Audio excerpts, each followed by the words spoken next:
Welcome to C-Files, folks. You know, these warmongering globalists, they just never quit. They never quit. They want to get us into World War III. Excuse me, I'll back up. World War III, they got us into World War III already. It's been here since 2020.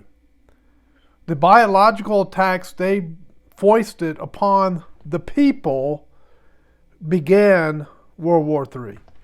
The psychological warfare was a part of World War III, the PSYOPs. The misinformation put out by the government and mainstream media was a part of a Gen 5 warfare against the people. Now they want to escalate it into a shooting war, otherwise what's known as a kinetic war. You've probably already heard the news already. Breaking World War III watch. This is out of the Gateway Pundit. U.S. begins retaliatory strikes in Middle East after 3 service members killed in Jordan. The U.S. on Friday began retaliatory strikes in the Middle East after the 3 American service members were killed in Jordan on Sunday. Now, I'll pause there. Why were they killed? Because our globalist administration kept them there and didn't give them any means of self-protection. And they did it on doggone purpose. Didn't pull them out. Didn't provide a shield of protection. Put them there as lambs to the slaughter. The same as the Gulf of Tonkin that got us into Vietnam. I mean, can we go down the list of all the different wars? 9/11, right? 9/11. And you think the government's innocent when it comes to 9/11? You think our government is innocent when it comes to 9/11? They're not. Not based upon my research. Heavily involved in it. For the purpose of starting another war. Folks, I'm so sick of this garbage. The strikes began in Iraq and Syria. U.S. officials confirmed, according to ABC News. See, we finally got some soldiers killed. Okay, good. Now we can go after the people we want to go after. They've been wanting to go after Iran for a long time. They've been trying to find a way and a reason to go after Iran. They've targeted I don't even want to say our. The current administration in Washington, D.C. has targeted Iran just as Obama did, just as the nations previous to them. Look, back in the time of 9/11, 7 nations were on the list to be targeted. Iran is the last one that they're going to try to go after. This has been brewing for a long time, folks. So they're trying to get something going. They're trying to get a kinetic war going in the Middle East. Iran previously warned, strikes began in Iraq and Syria, U.S. officials confirmed according to ABC News. Iran previously warned Joe Biden it would retaliate if he responded to the deadly drone attack on American service members. Completely unnecessary. That didn't have to happen. It was our own administration. I was about to say inept, but it's not because they were inept. It's because it was intentional, in my humble opinion. The airstrikes employed more than 125 precision munitions, and U.S. military forces struck more than 85 targets, according to a statement released by CENTCOM. Here's a full statement. At 4 p.m. Eastern Time, February the 2nd, U.S. Central Command, CENTCOM, forces conducted airstrikes in Iraq and Syria against Iran's Islamic Revolutionary Guards Corps Quds Force, and affiliated militia groups. I'll keep going. U.S. military forces struck more than 85 targets, with numerous aircraft to include long-range bombers flown from the United States. The airstrikes employed more than 125 precision munitions. The facilities that were struck included command and control operation centers, intelligence centers, rockets and missiles, and unmanned aerial vehicle storages, and logistics and munition supply chain facilities of militia groups and their IRGC sponsors who facilitated attacks against U.S. and coalition forces. There's a tweet, it was a tweet by U.S. Central Command, actually X on X. So the strikes came after Joe Biden gave Iran plenty of time to prepare for a multi-tiered response after more than 160 attacks on U.S. military bases in Iraq, Syria, and Jordan. 3 U.S. service members were killed and were 34 injured, with 8 requiring to be transported to another location for treatment.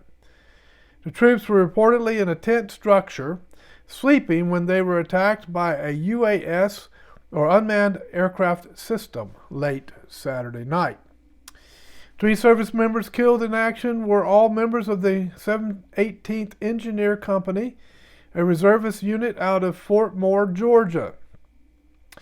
The Pentagon released the names of 3 deceased service members: Sergeant William Jerome Rivers, 46, of Carrollton, Georgia; Specialist Kennedy Layden Sanders, 24, of Waycross, Georgia; Specialist Brenna Alexandria Moffett, 23, Savannah, Georgia. The heart goes out to them and their families. Our condolences goes to their families. What a horrible waste of these 3 soldiers. All of them, by the way, black soldiers.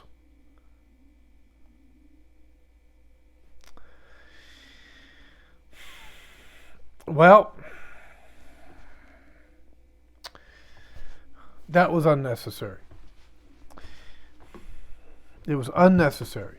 If the right people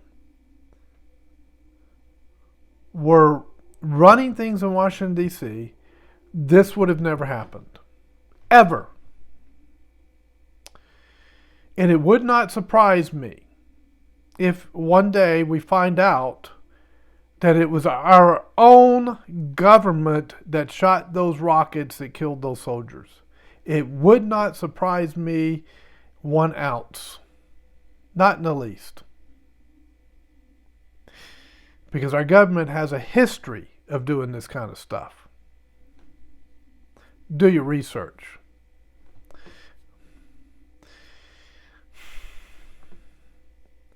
It's enough. We don't need to be involved in a war in the Middle East. We should just leave those nations alone over there and let them handle their own affairs.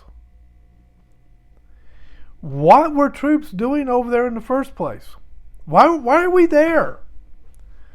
I understand the Navy and the Marine Corps being there because they're first responders. And, they've got to keep sea lanes open. And if any of our citizens were attacked or anything, or an embassy attacked or anything like that, the Marine Corps is there to handle that. That's a legitimate use for the military.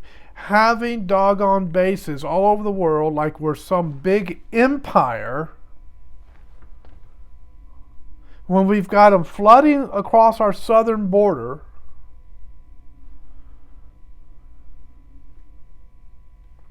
yeah. So the globalists are losing. They're angry. They're scared.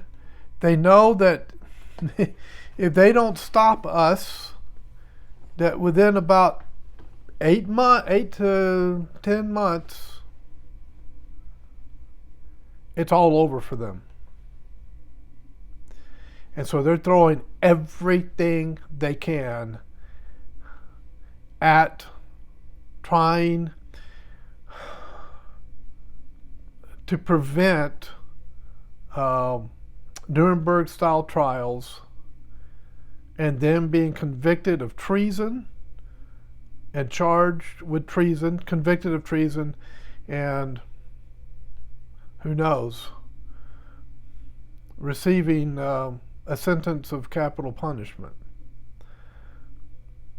And these trials, the world court, they could be occurring all over the world, because the crimes against humanity that have been enacted by these people who are pulling stuff like this off, this attempt to get us into another war, a World War III, a kinetic World War III, I should say. We're already in a World War III. These people know that if the election goes to Trump this time around, as the people are also rising up, they know that their life might be over, and their days of evil, human trafficking, sex trafficking, starting wars. I mean, if it weren't for those people, these wars would not be occurring. I mean, can we go down the list?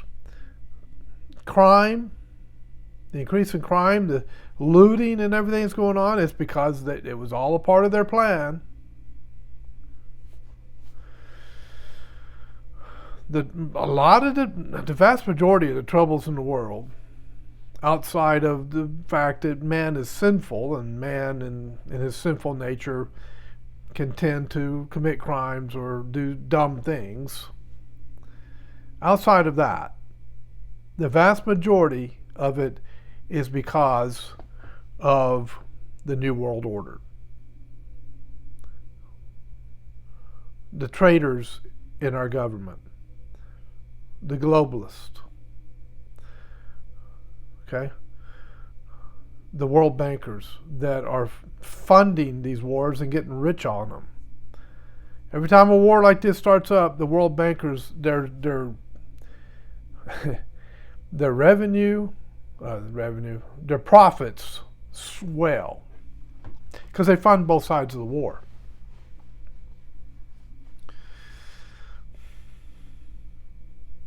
Yep, there it is. Continue to pray, continue to stand, because God Almighty in His providence will deal with this problem. He will deal with this situation. See, these globalists, they mean this for evil, but God means it for good. They think they're going to pull off their evil, sinister plan. God will take their evil, sinister plan and turn it into something good. Romans 8:28. Thanks for watching. I'll see you next time on the C-Files.